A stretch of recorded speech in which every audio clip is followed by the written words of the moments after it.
오늘 우리가 함께 볼 말씀 로마서 15장 12절 13절의 말씀입니다.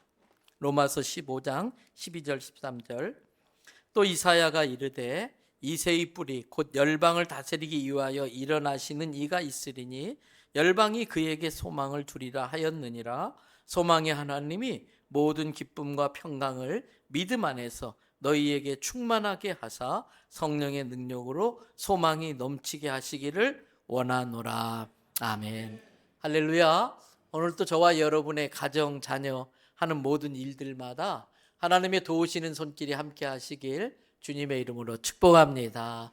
또 이 자리를 너무나 오고 싶어 하지만 몸이 따라주지 않아서 병상에서 또 있는 곳에서 영상으로 예배드리는 우리 성도들에게도 같은 은혜가 함께 하시길 바랍니다. 2026년 교회 표어가 지난주일 사무총회를 통해서 발표되었습니다. 여기 플랜카드 현수막이 걸려 있는데 2026년 교회 표어 다 같이 한번 읽어보십시다. 믿고 소망하며 사랑합니다. 그래서 바로 지난 주일에 이 교회 표어에 근거해서 첫 번째 주제인 믿음에 대한 말씀을 드렸어요. 우리가 예수님을 믿는다고 할 때에, 성경을 믿는다고 할 때에 뭘 믿는 것이냐? 첫째는 우주 만물을 지으신 분이 하나님이시고 그 하나님이 내게 생명을 주신 분이라고 믿는 것. 그래서 우리가 어머니 뱃속에서 태어날 때에 태어나는 걸 보지도 못했고 DNA 검사하지 않았어도 어머니가 내가 너 엄마야, 이 말 한마디 믿음으로 엄마와 나 사이에 촌수가 형성되는 것처럼 내 생명을 하나님이 주셨다고 믿을 때에 하나님은 나의 아버지가 되고 우리는 하나님의 자녀가 되는 걸 믿으시길 바랍니다. 두 번째 믿어야 될 게 있습니다. 천국과 지옥을 믿으셔야 돼요. 천국과 지옥을 믿지 못하겠다면 천국과 지옥이 없다고 증명을 하고 믿지 않아야 돼요. 없다는 걸 확인하고 믿지 않으셔야 돼요. 내가 없다고 해서 없어지는 게 아니지요. 이 세상에서도 참 힘들게 살았는데 죽어서도 지옥에 고통스럽게 지낸다면 그건 너무 억울한 거예요. 그러나 성경은 분명히 냉정하게 말합니다. 우리가 이대로 죄 가운데 살다 죽으면 죽음으로 끝나는 게 아니라 반드시 지옥의 심판이 있다는 걸 믿으시길 바랍니다. 세 번째 믿어야 될 게 있어요. 하나님은 아버지가 되시니까 자식은 부모를 포기할 수 있어도 부모는 자식을 포기 못해요. 그래서 우리를 끝까지 포기하지 않고 이 모습 이대로 사랑하시고 우리를 구원하길 원하신다는 거예요. 어떻게 구원하시느냐?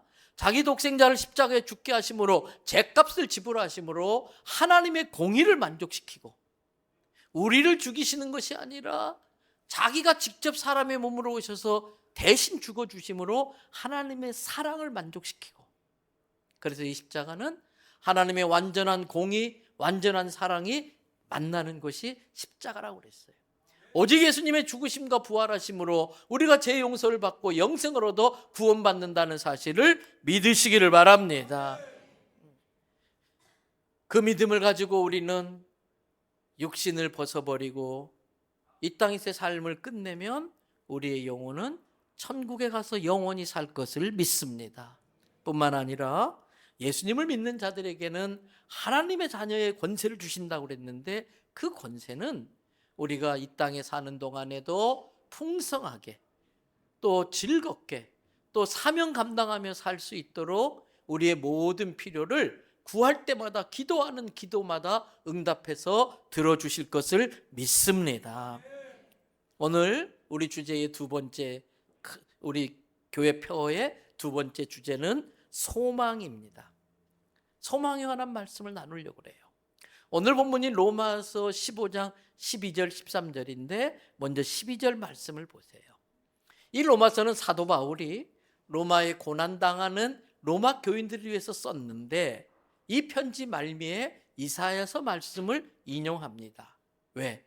지금 로마의 상황이, 로마에 있는 그리스도인들의 상황이 이스라엘이 바벨론에 의해서 멸망하기 직전의 상황과 너무 유사하기 때문에 이사야 선지자는 이스라엘이 바벨론에 멸망하는 그 시점에 활동했던 선지자입니다.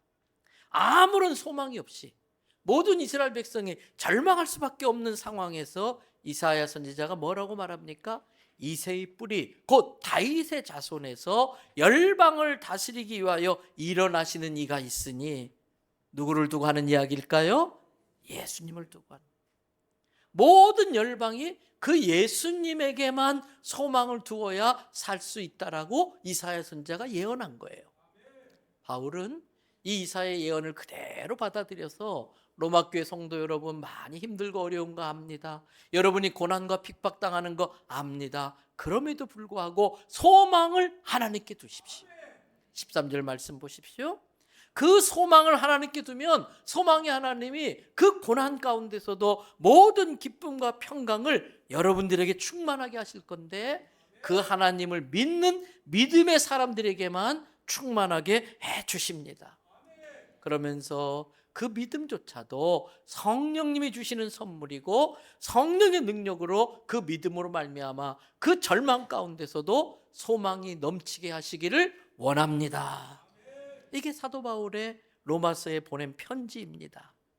살다 보면 우리 마음 참 힘들게 하는 것들이 많이 있지요. 아무리 참고 기다려도 변할 것 같지 않는 그 배우자의 모습이 우리 인생을 갑갑하게 숨막히게 만들 때도 있어요. 부모의 마음을 전혀 몰라주면서 여기저기 사고치고 다니는 그 철없는 자녀를 보면 열심히 자식을 위하여 일하가도 맥이 빠지고 힘이 쫙 빠지는 경험들을 하게 돼요. 새벽부터 밤늦게까지 아무리 열심히 일해도 평생 부채가 끊어지지 않고 내 인생의 발목을 잡고 있는 경제적인 어려움 때문에, 그 가난 때문에 낙심하는 사람도 있습니다. 어떤 분은요, 질병이 지긋지긋해요. 평생 병약한 몸으로 질병 때문에 인생 참 힘들게 고달프게 사는 사람들도 있어요. 어떤 사람은 미래가 아무런 보장이 없어요. 미래를 생각하면 안개 낀 것처럼 답답한 미래가 우리를 불안하게 만든 겁니다. 그런데 여러분, 이런 걸 자꾸 생각하면 생각할수록 내 인생은 점점 더 숨막히게 되는 것 같아요. 점점 더 인생이 갑갑해지는 것이지요. 이런 생각들이, 이러한 마음이 내 생각을 지배하게 되면, 이러한 생각들이 내 마음을 지배하게 되면 마음이 점점 낙심하게 됩니다. 낙심된 상태가 계속되는 걸 절망이라고 말합니다. 절망은 우리로 하여금 힘 빠지게 만들고 무기력하게 만듭니다. 이때 필요한 것이 그러한 생각들로부터 내 마음을 지켜내는 일이에요. 마음 지키기. 다 같이 따라합시다. 마음을 지키자. 이때 필요한 게 마음 지키기예요. 우리 주변에는 우리 마음에 독이 되는 게 많이 있어요. 그냥 생각 없이 툭 던진 어떤 사람의 말 한마디가 비수처럼 꽂히면서 그 화살촉에 독이 묻어서 나를 정말 절망하게 만드는 경우들이 있어요. 앞에서 말씀드린 가난이나 질병이나 이런 것들이 내 마음에 막 독으로 퍼질 수 있는 거예요. 그때 우리가 해야 할 일은 그 독이 퍼지지 않게 그 독으로부터 내 마음을 지켜내야 됩니다. 그래서 내 마음에 독이 되는 상황을 독이 되지 않고 도리어 약이 되게 만드는 것이 그 사람의 영적 실력이에요. 뭐가 영성이냐? 내 환경이 나에게 독이 될 수 있는 상황임에도 불구하고 그 독이 되는 상황을 오히려 나의 영적 성숙과 성장을 위해서 내 인생에 유익하게 되도록 약으로 사용할 줄 아는 게 그 사람의 영성이고 영적 실력인 것입니다. 우리가 종종 쓰는 말 중에 잘 쓰면 독도 뭐가 된다? 약이 된다, 그런 말이 있어요. 독도 잘 쓰면 약이 돼요. 예를 들면 오늘 주보 1면에 제가 대표적인 사례 몇 가지 들어드렸잖아요. 여러분, 전갈의 독이 무섭습니다. 그 조그만 그 전갈의 독에 물리면 사람들이 그냥 얼마 안 가서 다 죽잖아요. 그런데 그 전갈의 독에 들어있는 벤조키논이라고 하는 성분이 우리 몸에 일어나는 염증을 가라앉히는 항생제 역할을 하는 약으로 개발되어져 있어요. 독사 중에 제일 무서운 독사 중에 하나가 살모사지요. 그런데 살모사에 있는 독을 이용해서 고혈압을 치료할 수 있는 캡토플린이라는 약을 만들어냈습니다. 우리 중에 어떤 분은 경험이 있을 거예요. 봉침 맞으신 분들이 있어요. 그걸 봉침요법 또는 봉독요법이라고 그래요. 벌의 침에 있는 독을 가지고 류마티즘 관절염의 그 통증들을 완화시키는데 치료 방법으로 쓰여지고 있다는 겁니다. 그런데 여러분, 전갈의 독을 항생제의 재료로 만들고 살모사의 독을 고혈압을 치료하는 약으로 만들어내고 그 벌의 그 침 독을 오히려 통증을 완화하는데 쓸 줄 아는 사람들을 보고 전문가다 이렇게 말을 해요. 아무나 그렇게 하면 안 되지요. 여러분, 옛날에는 보고 먹다 죽은 사람들이 많이 있었어요. 전문가 자격증 없는 사람이 보고 잡아가지고 먹다가 그 마을 사람들 여러 명이 한꺼번에 죽는 경우도 있었어요. 전문가 아닌 사람이 손대니까 그런 거예요. 여러분, 우리의 마음도 마찬가지입니다. 독이 약이 되게 제조해내는 것, 그것이 실력이에요. 내 마음에 독이 되는 걸 걸러내고 더 나아가 독을 약으로 쓸 줄 아는 영적 전문가가 되시기를 바랍니다. 성경은 우리에게 말합니다. 다 외우는 구절입니다. 데살로니가 후서 3장 13절 다 같이 선포합시다. 형제들아, 너희는 선을 행하다가 낙심하지 말라. 여러분, 나쁜 일 하다 그러면 혹시 그럴 수 있겠는데 선한 일을 하는데도 일이 꼬일 수가 있어요. 착한 일 하는데도 내 인생에 어려운 일이 생길 수도 있어요. 그러면 하나님, 내가 뭘 잘못했다고 나에게 이런 고난을 주시나요? 그러면서 선한 일 하다가 어려운 일이 생기면 더 낙심하기 쉬운 거예요. 근데 성경은 뭐라 그래요? 낙심하지 마라. 낙심하지 말라는 게 뭘까? 한자로 이 낙자는 떨어질 낙자, 심자는 마음 심자, 심장할 때 쓰는 그 심자예요. 여러분, 우리가 갑자기 충격적인 이야기를 들으면 심장이 어때요? 어이구, 심장 떨어지는 줄 알았네. 심장이 떨어지는 게 낙심이에요. 오늘 성경은 낙심하지 마라. 뭐예요? 떨어지려는 그 심장을, 이런저런 소리를 듣고서 내가 놀래서 떨어지려고 하는 그 심장을 움켜쥐라는 거예요. 떨어지지 않게 지키라는 거예요. 그리고 하나님의 말씀으로 내 심장, 마음을 칭칭 동여매는 것이 낙심하지 않는 거예요. 그렇게 마음을 지키라는 거예요. 왜 마음을 지키라고 할까? 그 이유를 잠언 4장 23절에서는 이렇게 말을 해요. 또 같이 읽어보십시다. 무릇 지킬 만한 것 중에 더욱 내 마음을 지키라. 생명의 근원이 이에서 남이니라. 어떤 사람이 불나가지고 도망 나왔는데 아이고, 금고에 내 돈 들어가다가 죽어요. 돈을 지키려다가 생명을 잃어버려요. 그래서 무릇 지킬 만한 것들이 많이 있겠지만 그 중에 지킬 것은 더욱 무엇을 지켜라? 마음. 왜? 생명의 근원이 마음에서 나오니까. 여러분, 실은 많은 질병들의 근본적인 원인을 파고 들어가면 마음의 병으로부터 시작되는 거예요. 그래서 사탄은 우리 마음을 먼저 병들게 만들어요. 그리고 그로 인하여 몸까지 병들게 만드는 거예요. 화가 난 상태에서 음식을 먹고 불안한 마음에서 잠을 자니까 깊은 잠을 자지 못하고, 그래서 약이 보약이 아니라 독이 되고 잠을 푹 자야 되는데 불면증에 시달리게 만들고. 그래서 주중에 어떤 성도 가정을 만나서 참 어려움 겪고 있는데 이렇게 기도해 주면서 그런 이야기 했어요. 집사님, 힘들지만 이 또한 지나갈 거예요. 근데 그 지나가기까지의 그 동안에 마음도 잘 지켜야 되지만 몸 상하지 않게 하세요. 마음이 힘듦 때문에 몸 상하지 않게 조심하세요.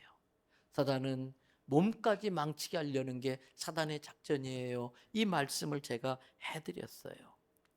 여러분, 생명의 근원이 마음에서 나오기 때문에 마음을 잘 지켜내셔야 됩니다. 그러면 어떻게 마음을 지킬 수 있을까요? 어떻게 마음을 지킬 수 있을까요? 여러분, 우리가 흔히 하는 말 중에 모든 일이 뭐에 달려있다? 마음 먹기에 달려있다. 모든 일이 마음 먹기에 달려있다.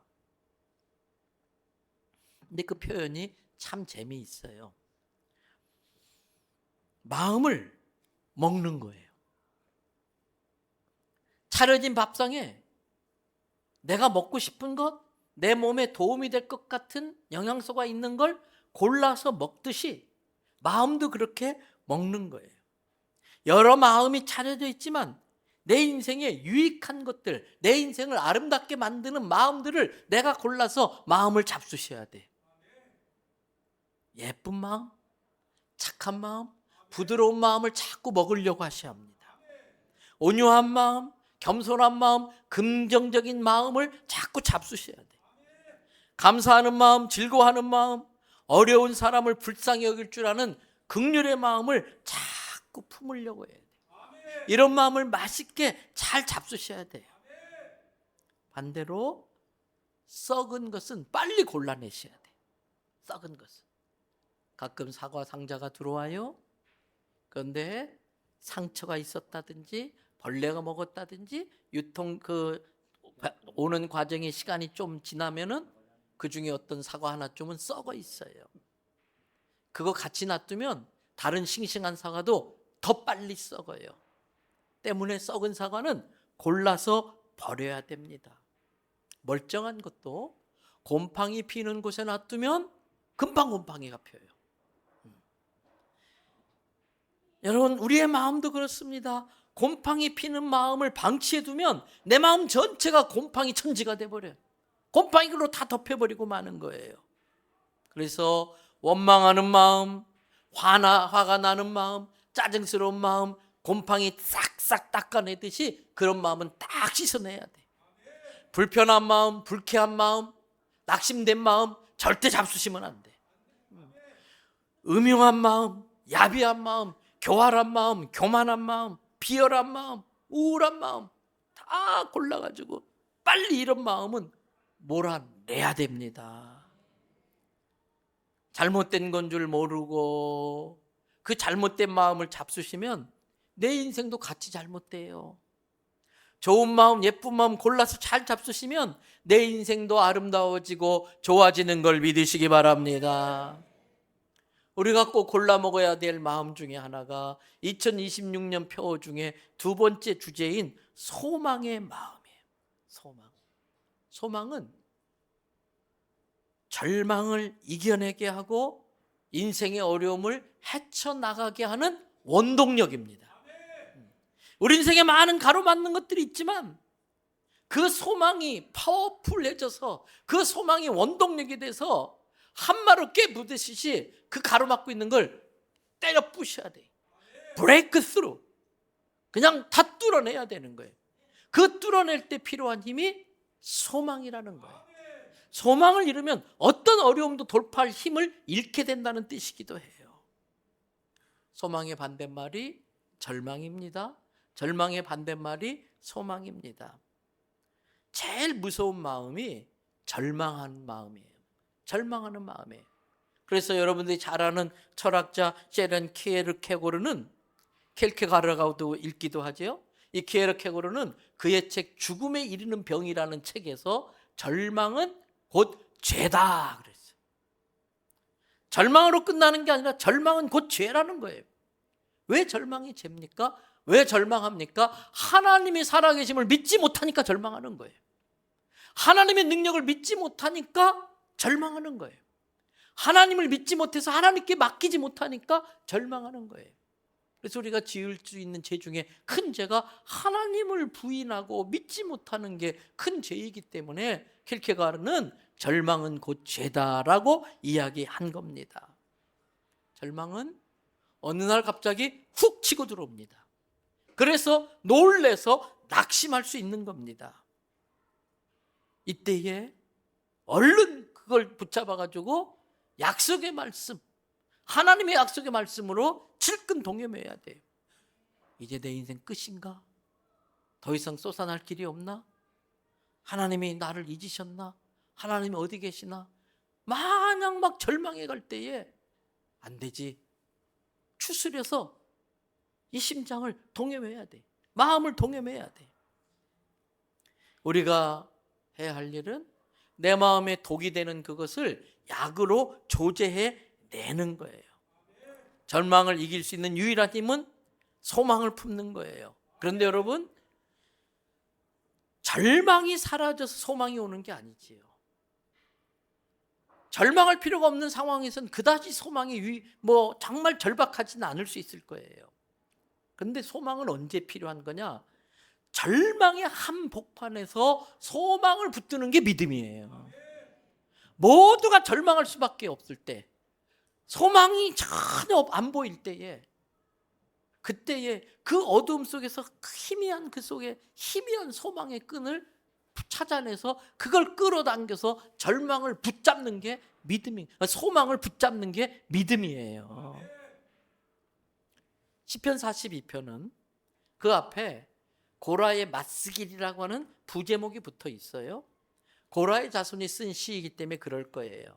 그러나 대부분의 성경학자들은 이 시편 42편이 다윗의 표현법과 다윗이 사용하는 용어가 유사하기 때문에 이 시편 42편은 다윗이 쓴 시를 나중에 고라 자손이 수집해서 모은 것이다라고 해석을 해요. 그러면서 다윗이 이 시편 42편을 쓸 때는 자기가 믿었던 사랑하는 아들 압살롬에게 배신을 당해서 어느 날 갑자기 왕에서 가장 인생 밑바닥으로 오늘 죽을지 내일 죽을지 모르는 그 도망자의 신세에 처해 있을 때에 쓴 시라는 거예요. 다윗은 얼마나 그 상황이 절망스러웠던지 시편 42편 9절 10절에서 이렇게 표현해요. 내가 반석이라고 믿었던 하나님께 말하기를 하나님 저를 잊으셨습니까?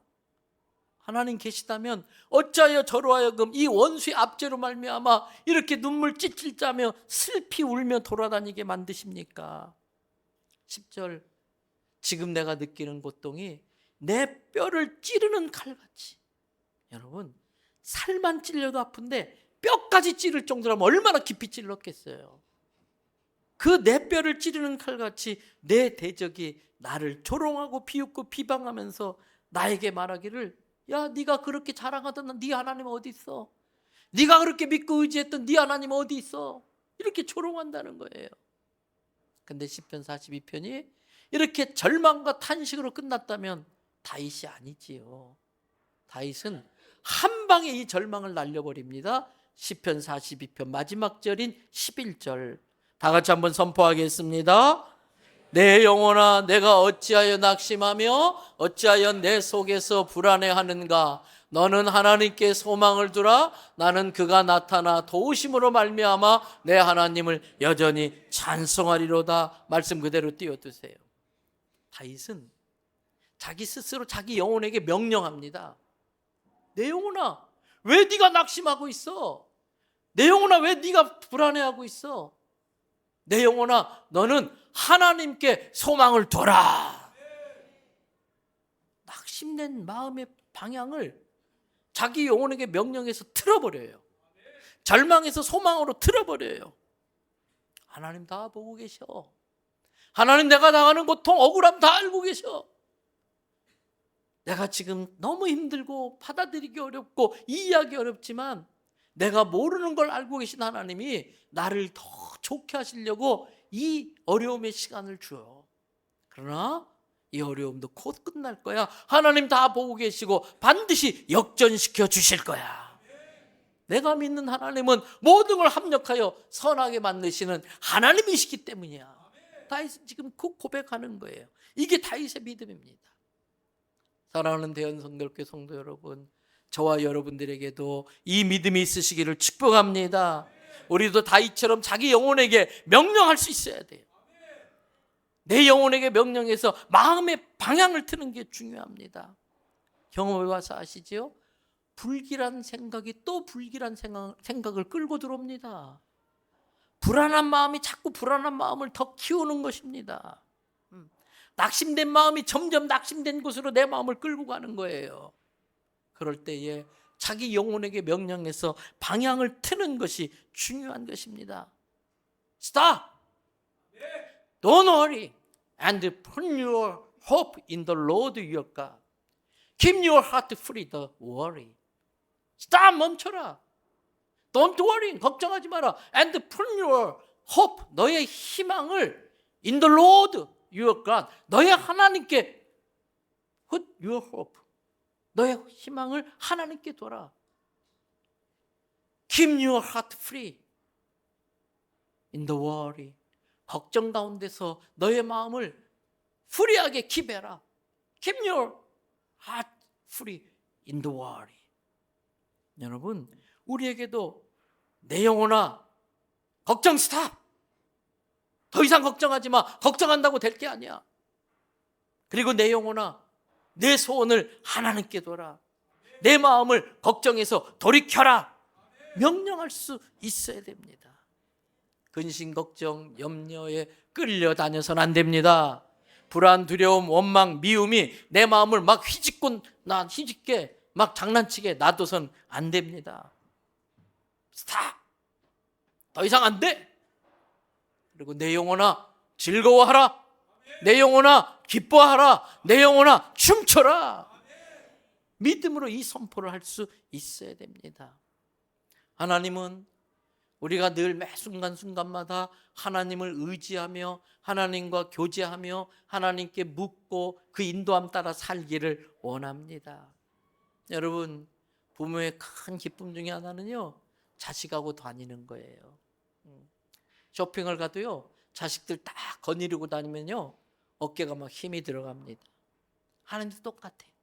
우리와 같이 그렇게 거닐기 원하세요. 그래서 마치 시골길, 가로등 없는 깜깜한 길을 밤에 갈 때에 라이트를 켭니다. 근데 그 자동차 헤드라이트가 저 길 끝까지 다 못 비춰요. 앞에만 비춰요. 그래도 우리는 그 뒤에는 캄캄하지만 그 앞에 비춘 거 그거 보고 잘 운전해서 갑니다. 딱 돌았으면 또 그 다음 구간 비치는 빛이 쫙 나와요. 똑같이 하나님은 그날 우리가 감당할 수 있도록 믿고 갈 만큼 비추어 주세요. 인생 전체를 한꺼번에 다 보여주지 않고 매 순간순간 주님만 의지하며 살아갈 수 있도록 오늘 믿고 갈 만큼만 비추어 주고 오늘 이겨낼 수 있을 만큼 은혜를 주시는 거예요. 그래서 매 순간순간 내 영혼에게 하나님을 믿고 하나님을 믿는 믿음으로 기뻐하며 춤추라고 명령해야 되는 것입니다. 예레미야 선지자는 예루살렘이 바벨론에게 무너질 때에 활동했던 선지자예요. 그래서 예레미야 선지자는 예레미야서를 통해서 이스라엘 백성을 위로하고 격려하고 책망도 하고 갈 길을 보여줘요. 그러나 그의 눈앞에서 무너져가는 예루살렘 성을 보는 건 너무나 고통스러웠었어요. 그래서 예레미야가 쓴 탄식시가 있는데 그게 예레미야 애가입니다. 그 예레미야 애가에는 이 예레미야 선지자의 고통스러운 그 마음이 잘 표현되어 있는데 맛보기로 좀 본다면 예레미야가 1장 1절부터 5절을 좀 볼 거예요. 슬프다 이 성이여. 전에는 이 성에 사람들이 우글우글 바글바글 됐는데 이제는 어떻게 이렇게 적막강산인가. 전에는 열국 중에 크던 자가, 예를 들면 솔로몬 시대에 에티오피아 여왕 스바가 솔로몬에게 지혜를 구하러 왔어요. 주변의 모든 나라들이 이스라엘에게 꼼짝 못하고 이스라엘을 최고로 알았어요. 전에는 열국 중에 크던 자가 이제는 뭐같이 되었다? 남편 잃은 과부처럼 끈끈어진 연처럼 되었다는 거예요. 전에는 열방 중에 공주로 존귀하게 여김을 받고 이렇게 공주처럼 대우받고 살았던 이스라엘이 이제는 강제 노동하는 노동자가 되었구나. 2절, 그 신세가 하도 처량하고 정말 속상해서 밤에 막 우는데 눈물이 땀에 줄줄줄 흘러요. 그런데 사랑하던 자들 중에 그에게 위로하는 자가 아무도 없고 내가 너를 사랑하다 그랬던 사람들이 그 망한 모습을 보고 다 떠나버린 거예요. 또 이스라엘이 강대할 때는 주변 나라가 다 이스라엘 편을 들었더니 이젠 다 배반해버렸어요. 바벨론 편을 드는 거예요. 그에게 위로하는 자가 없고 친구도 다 배반하여 원수들이 되었다. 3절, 유다가 환난과 많은 고난 가운데 포로로 사로잡혀 갔도다. 그가 열국 가운데 거주하면서 쉴 곳을 얻지 못하며 포로로 잡혀가니까 자기 땅이 없어, 자기 집이 없어, 쉴 곳이 없어요. 예수님이 하신 말씀, 수고하고 무거운 짐을 진 자들아 다 내게로 오라. 내가 너희를 쉬게 하리라. 이 말씀이 필요한 상황이 된 거예요. 그를 핍박하는 모든 자들이 궁지에서 그를 뒤따라 잡았도다. 몰고 몰아가지고 도관에 든 지처럼 이스라엘을 그렇게 궁지에 몰아넣은 거예요. 4절에 예루살렘에 있던 시온의 그 대로들이 슬퍼하며 유월절 절기를 지키려고 사람들이 지나가던 그 길에 이젠 사람이 하나도 없도다. 모든 성문들이 막 장사꾼의 막 소리와 모든 상인들의 소리가 다득했던 그 성문들이 적막하고 제사장들도 탄식하며 처녀들이 근심하며 시온도 곤고를 받았도다. 5절 그의 원수들이 예루살렘의 머리가 되어서 그들의 원수들이 형통하게 원수들이 원하는 대로 되는 것은 그 원수들이 강해서가 아니라 이스라엘의 죄가 많음으로 여호와께서 그들을 곤고케 하려고 그렇게 이방 나라가 이스라엘의 머리 되게 만들었다는 거예요. 여러분, 이렇게 에레미야 애가는 정말 처절한 절망의 모습들을 쭉 시처럼 에레미야 선지자가 읊습니다. 그러다가 1장, 2장, 3장 중간에 완전히 바뀌어버려요. 완전히 바뀌어버려요. 에레미야가 3장 18절부터 보십시다. 스스로 이르기를 나의 힘과 여호와께 대한 내 소망이 끊어졌도다 하였도다. 스스로 이제는 끝났어. 아무런 소망이 없어. 너무 낙심돼가지고 이제 다 끝났어. 그러면서 19절에 내 고초와 재난 얼마나 고통스러운지 스디슨 쑥과 스디슨 담즙으로 표현했어요. 내가 당하고 있는 고초와 재난을 기억하소서. 20절 내 마음이 그것들을 생각할 때 그것들을 기억할 때 내가 낙심이 되었으나 21절에 내 안에 담아두었던 그런 것들이 이제는 오히려 내가 하나님만 의지할 수밖에 없도록 만들었다. 그 스디슨 쑥과 스디슨 담즙 같은 그 절망 앞에 내가 할 수 있는 게 아무것도 없기 때문에 이제는 마지막 최후의 보루로 하나님만 소망하게 오히려 그 스디슨 것들이 나를 마음을 바꾸었다는 거예요. 그러면서 22절에 여호와의 인자와 긍휼이 무궁하심으로 우리가 진멸되지 절대 진멸되지 아니할 것이다. 믿음의 고백을 해요. 가장 밑바닥에서. 그래도 여호와의 인자와 긍휼은 한이 없어. 끝이 없어. 끊임없이 우리를 인자하게 긍휼히 대해 주심으로 우리가 결국은 진멸되지 않을 거야. 절대 진멸되지 않을 거야. 23절에 이것이 아침마다 새로우니 그 절망의 상황에서 아침마다 이 고백을 하는 거예요. 여호와의 인자와 긍휼이 무궁하십니다. 우리는 절대 진멸되지 않습니다. 아침마다 새롭게 신앙 고백하는 거예요. 그러면서 주님은 성실하신 분이라 내게 그렇게 약속하셨기 때문에 그 약속을 지킬 걸 나는 믿습니다 이거예요. 그러면서 24절에 다윗처럼 에레미야 선지자도 명령합니다. 내 영혼에게 내 심령에 이르기를 여호와가 나의 기업이시다. 여호와가 나의 근거라는 거예요. 그러므로 내가 믿고 의지할 근거는 여호와밖에 없기 때문에 내가 그를 지금 바라보겠다. 25절 여호와 하나님은 하나님을 믿고 기다리는 자에게나 구하는 영혼에게 언제든지 선하게 반응하신다. 그러므로 26절 사람들아 여호와의 구원을 바라고 잠잠히 기다림이 좋도다. 여러분 우리에게도 이 에레미야의 반전이 필요합니다. 소망에서 절망으로 바꾸는 이 믿음이 필요합니다. 그렇다면 어떻게 내 마음의 독을 약으로 바꿀 수 있을까? 내 마음에 독이 되는 걸 어떻게 약으로 바꿀 수 있을까? 몇 주 전에 예화 들었던 성경 본문입니다마는 다시 한번 본다면 누가복음 18장 1절에 이런 말씀이 있어요. 예수께서 그들에게 항상 뭐 하고? 기도하고 뭐 하려고? 낙심하지 말아야 할 것을 깨우쳐 주려고. 낙심할 수밖에 없는 상황에서 낙심하지 않도록 하기 위한 것을 깨우쳐 주려고 내가 이야기 하나 해줄게. 그러면서 한 이야기가 불의한 재판장의 이야기예요. 4절 보세요. 누가복음 18장 4절에 보니까 이 불의한 재판장이 가부가 와가지고 내 억울함을 풀어주세요, 원통함을 풀어주세요, 아무리 매달려도 들은 척도 안 했어. 그런데 나중에 가만히 집에 가 생각해 보니까 내가 하나님도 두려워하지 않고 세상에 어떤 대단한 빽 있는 사람도 내가 아주 무시하고 우습게 여기는데 이 과부가 날 어떻게 하니까 5절에 보세요. 이 과부가 나를 번거롭게 하니. 이 과부가 능력이 많아서가 아니야. 이 과부가 세상에 빽이 많아서가 아니에요.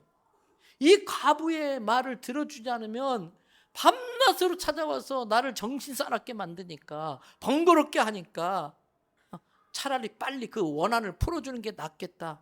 안 그러면 늘 와서 나를 괴롭게 하리라. 그러면서 예수님이 누가복음 18장 6절에서 8절에 뭐라고 말하느냐. 주께서 또 이르시되 조금 전에 불의한 재판장이 뭐라고 했는지 너희들 들었지? 17절. 하물며 불의한 재판장도 이 과부가 와서 그렇게 매달리니까 어쩔 수 없이 들어줬는데, 불의한 재판장과 비교할 수도 없는 너의 아버지 되시고 아침마다 자비 인자와 긍휼이 무궁하신 하나님이 하물며 부르짖는 그 택한 자의 원한을 풀어주지 않겠느냐. 하나님이 오래 질질 끌겠느냐? 아니라는 거예요. 8절에 내가, 예수님이 하시는 말씀이에요. 내가 너희에게 이르노니 속히 그 원한을 풀어주시리라. 그런데 내가 다시 올 때에 그런 믿음 가진 자 볼 수 있을까? 그런 믿음 가진 자 찾을 수 있을까? 여러분, 저는 우리 교회 성도들 중에 그런 믿음 있는 자를 예수님이 찾을 수 있게 되기를 축복합니다. 사도 바울은 복음을 전하다가 많은 핍박과 환난과 매질을 당하면서 그의 인생이 흑암에 꽉 갇혀 있는 것 같은 너무나 고통스러운 절망스러운 상황에 처한 적이 있었어요. 그때 얼마나 고통스러웠던지 고린도후서 4장 6절부터 10절에 그때 어떻게 그 어두움에서 벗어났는지 6절에 보니까 어두운 데에 빛이 비치라 말씀하셨던 그 하나님께서 창세기 1장 흑암이 온 세상을 덮을 때에 빛이 있으라 어둠이 싹 물러가게 하셨던 그 하나님께서 예수 그리스도의 얼굴에 있는 하나님의 영광을 아는 빛을 내 마음에 싹 비춰주셔가지고 그걸 7절에 자기를 질그릇으로 표현하고 예수 그리스도를 보배로 표현하면서 내가 예수 그리스도를 영접할 때에 하나님의 영광을 아는 그 예수 그리스도의 얼굴빛이 내 마음에 비춰져서 나를 꽉 옥죄고 있던 그 어둠을 다 몰아내게 하셨으니 이는 심히 큰 능력은 내게 있는 게 아니라 하나님께 있고 우리에게 있지 아니함을 알게 하려고 그렇게 하셨다는 거예요.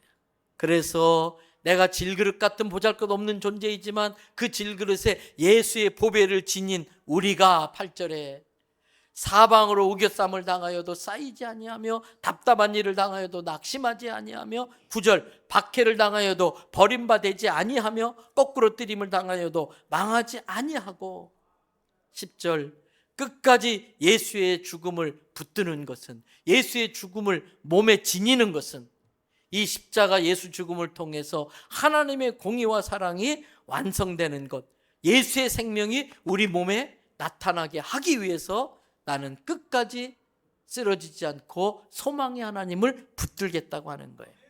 이제 말씀 마칩니다. 가끔 뉴스를 보면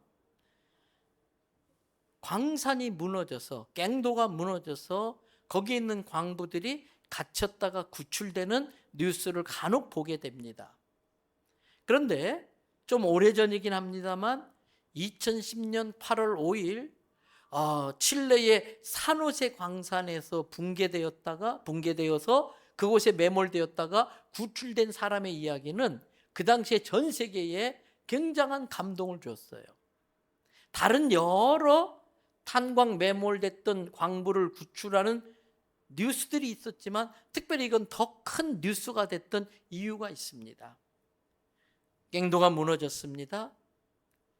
그때에 33명이 그 갱도 무너진 곳에 갇혀 있었어요. 밖에선 구출 작전을 합니다. 하루 동안 장비를 동원해서 무너진 걸 파냅니다. 이틀 동안 파냅니다. 3일 동안 파냅니다. 5일 동안 파냅니다. 10일 동안 파냅니다. 이제 끝났습니다. 추위에 전부 동사했을 겁니다. 굶어 죽었을 겁니다. 갈증으로 죽었을 겁니다. 이제 끝났습니다. 모두가 포기할 때에 그 책임자가, 구출하는 책임자가, 아닙니다. 소망을 끈을 놓으면 안 됩니다. 살아있는 사람이 있을 수 있습니다. 끝까지 우리는 해봐야 됩니다. 계속해서 땅에 구멍을 파면서 살아있는 흔적을 찾으려고 하는데, 여러분 17일째 되는 날 파봤던 그 드릴 비트 끝에 쪽지가 하나 붙어 올라와요. 거기에 보니까 우리는 지금 피난처에 피해 있고 우리 모두는 아직까지는 무사합니다. 그 쪽지에 사람들이 와 소리 질렀어요. 와 소리 질렀어요. 그리고 열심히 또 이제 그 사람이 33명 있는 곳을 향해서 파내기 시작합니다. 그런데 너무 심히 무너져서 하루 파내고 되는 게 아니에요. 이틀 파내고 되는 게 아니에요. 일주일째 파내려 가요. 여러분 마지막에 이들이 구출된 날짜가 매몰된 지 69일째 구출이 됐어요. 그래서 이게 중요한 이슈가 된 거예요. 어떻게 69일을 버틸 수 있었는가? 밖에서 저 갱도에 아직 살아있는 사람이 있을 겁니다. 소망의 끈을 놓지 않고 파는 그 사람, 그 소망이 있기 때문에 계속 포기하지 않고 파냈던 거예요. 또 17일째 되는 날 자기들이 살아있다는 걸 발견했다는 걸, 위에서 알았다는 걸 갇혀있는 사람이 안 거예요. 우리가 아직 살아있다는 걸 저 사람들이 알고 있어. 절대 포기하면 안 돼. 저 사람들이 반드시 우리를 구출해낼 거야. 이 소망의 끈을 놓지 않았기 때문에 그 끔찍한 69일의 시간을 버텨낼 수 있었던 것이지요. 여러분, 저 사람이 나를 구원하려고 지금 땅을 파고 있어. 저 사람이 나를 구원할 거야. 이걸 알고 있는 게 그만큼 중요한 거예요.